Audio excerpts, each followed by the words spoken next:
Hi everyone, it's Liam here from Rating the Races. I've just noticed I've actually got my tabs in the wrong order, so we'll put them to the right order. There was a few more on Saturday that caught my eye. Again, I actually have Cheltenham Festival targets for all of them, and I'll give my reasonings for them as well. The first horse I want to talk about was a horse called York Sea, who was very eye-catching when he was third on Hurdle's debut at Cheltenham. And he's come back to Cheltenham and he finished second this time. In a race that normally works out quite well. The winner generally goes on to run in the Triumph Hurdle. I'm really hoping that Yorksea runs in the Fred Winter. Get him a handicap mark and run him in the Fred Winter.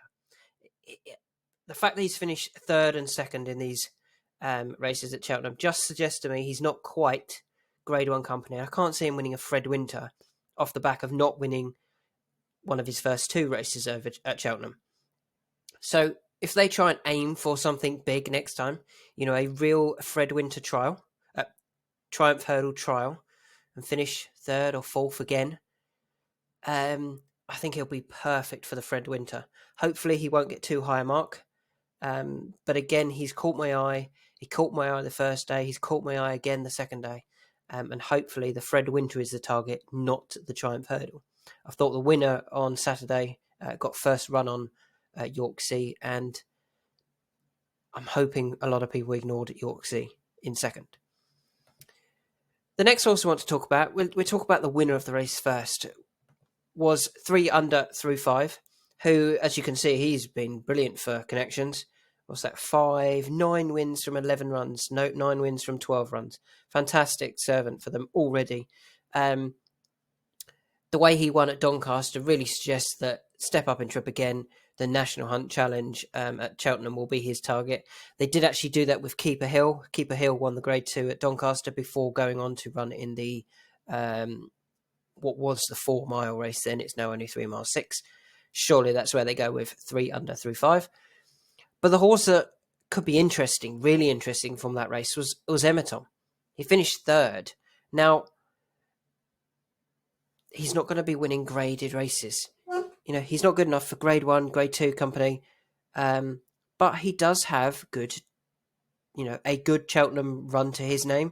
Even his 6th in January wasn't that bad when he ran over 2.5 before finishing 4th in the Stayers Hurdle in 2020. Why don't they target the Ultima with him? The 3-mile handicap. He's dropping in the handicap because of his recent runs. But on Saturday, for example, he was beaten by the two horses higher rated than what we've got. Let's even look at this one here. Did he get beat by a higher rated horse?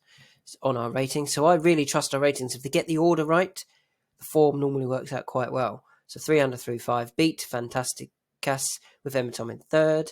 Let's have a look here. He was beaten by a horse higher rated than him, Doyen Breed. Geoffroy was third. I think Emerton could be very interesting going for the Ultima. Into a handicap, slightly easier race. That wasn't a handicap. Was that a handicap? Grade 2. That was a novice chase. His mark is falling for being beaten by horses that could potentially end up in better races. 3 under through 5 could end up in the formerly the RSA Chase, but I think he'll end up in the National Hunt Challenge. But I do think that they're just better horses than Emerton. But his handicap mark is falling to a mark that is quite appealing with a handicap in mind, potentially or especially the Ultima handicap on the first day of the Cheltenham Festival. This was one of the most obvious eye catchers from the weekend. Zanza finishing second at Cheltenham in the Racing Post handicap chase, having previously finished 6th at Cheltenham in the Paddy Power handicap chase. Now, both times he's stayed on well at the finish. And there was talk straight after this race from people on Twitter saying, he wants the Ultima. I don't think he needs the Ultima at all. I think he just wants Cheltenham Festival pace and he'll be fine. The faster they go, the better he'll be. He ran over 2 mile last season. He was being campaigned and turned up at the Cheltenham Festival for the Ultima. Nope, the Grand Annual. He went off 8-1 for a Grand Annual and pulled up. He just found things happening too fast. Similarly, he did in November at Cheltenham when those at the front of the field stayed there. You look at the result, you look at the horses who went forward, the first few stayed as the first few all the way through the race. And similarly, again on Saturday, Cool Cody pretty much made all of the running. Fusel Raffles was right up there. Midnight Shadow was right up there. Zanza was the only one to make any inroads from towards the second half of the field. And I just think there's been a bit of a bias through the way the race is running for those at the front of the field. And it's been against Zanza, and yet he still ran two really nice races. Come Cheltenham, I don't think that bias will be there. I think they'll go even faster from the front. And, other horses are going to be taking each other on. And I think there's not always a pace collapse, but horses at the front do tend to be picked up by something a little bit further back. And I think Zanza can do that. And that just go for the plate. I don't think he needs any step up in trip. I don't think that's needed. The 2.5, I think it's like the Still Mirable plate is the full name. That would be perfect for Zanza. There's absolutely no need to run in the Ultima.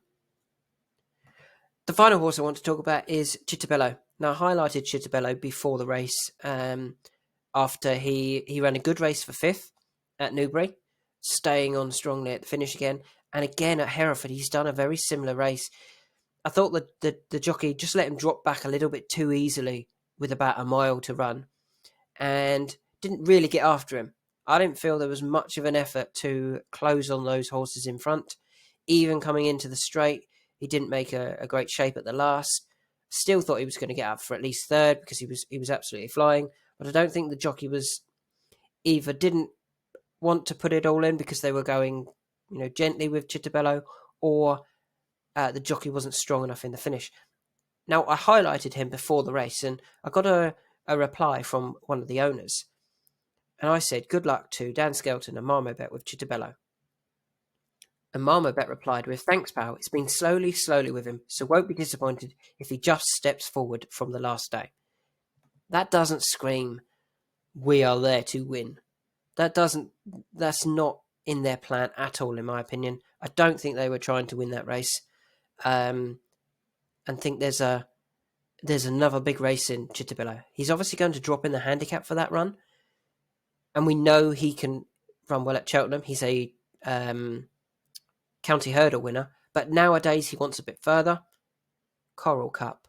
Coral Cup looked absolutely perfect for Chittabello. Dropping in the handicap now. I'm really interested to see what the handicapper does with him tomorrow. If he drops him £2 or £3, I'm sure Connections will be absolutely delighted with that. And it wouldn't surprise me if this horse is being aimed at a Coral Cup at the end of the season. And anything before that is just fitness. Slowly approach with him. And if they drop £2 every run, they'll be delighted. So, yeah, Chittabello, keep Chittabello in mind, especially for that Coral Cup. Watch out for his efforts. See if he keeps getting dropped out and then finishing strongly. So there's a few more for Cheltenham. Yorksea for the Fred Winter. Surely they don't aim at the Triumph now. He's been beaten twice. Emitom for the Old Teamer. I think his reducing handicap mark and then dropping into a handicap at a course that he has run well will really suit him. 3 under 3.5, I expect to see him step up and trip now for the National Hunt Challenge.